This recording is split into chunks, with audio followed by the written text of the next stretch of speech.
All right, so in this video, we're going to dive a little bit deeper in how a covalent bond will actually work and like why is that energetically favorable and what actually happens.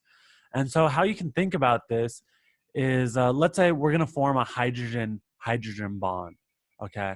And so what we're setting up to do here is we have two hydrogen atoms, okay, one on the left, one on the right. They each have one valence electron, only one electron total.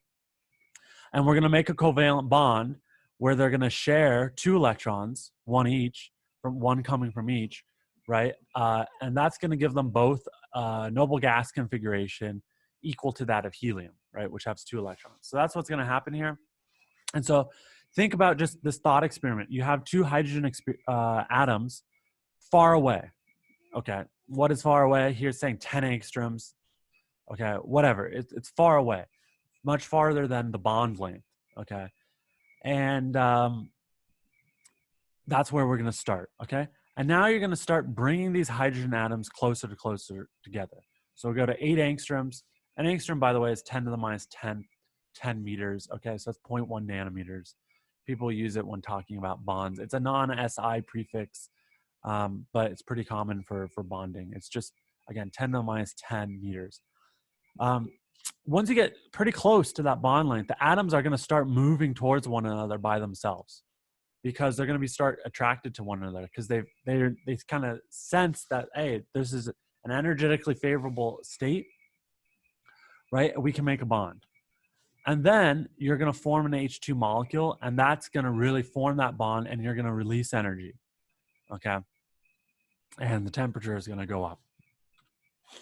You're going to end up with a hydrogen molecule that's sharing those two electrons.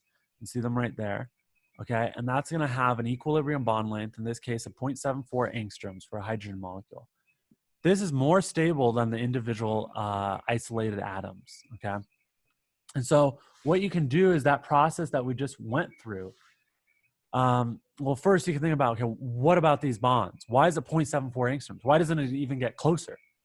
Why doesn't it get to 0.5 angstroms or 0.1 angstrom? Well, the reason is because once you start getting too close, you're going to have positive charges of the nucleus start repelling each other. So you have the attractive forces of the bonds holding the two hydrogens together at some length, and then the propulsive forces of the two nuclei fighting against each other. So it's a tug of war. It's this competition. It's an equilibrium. It's the compromise between the repulsion of the positively charged nuclei, right, and the attraction formed from that favorable noble gas helium-like electron configuration. And so graphically, what's that's going to look like in terms of energy, you can plot the energy as a function of internuclear distance. So how far the two nuclei are apart. Here it's in nanometers. So this again is going to be 0.74 angstroms, 0.074 nanometers, okay? That's your equilibrium hydrogen bond length. And look, that's at the bottom of this curve. And it's at negative 458 kilojoules per mole. Exothermic process forming a bond. This is the bond energy, the hydrogen bond energy. So again, no energy, right? If you're far, let's start over here. Far away. If you're far away, right? Large internuclear distance, you're far away, no energy. Basically, no change in energy. That's your starting point. You bring them closer and closer together, you start to form that bond. Then you really form the bond here at the equilibrium bond distance. And then if you start pushing them closer, you're going to lose out on energy. That's going to become unfavorable because now you have the nuclear repulsion, right? The positive repulsion. And eventually you get them too close to one another, and that's going to be totally unfavorable, okay?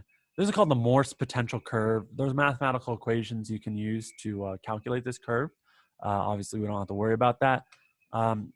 You can also, if you're interested in this, by no means required, you can go to this PHET educational website, and they have this little app where you can move the hydrogen atoms closer to one another, or you can mess around with different atoms and see what the Morse potential curve looks like. All right, that's all I want to go over on this chapter, this video. And next video, we're going to go over more in depth on the Lewis structures. Now that we have a sense of how bonding works and why it's favorable, right?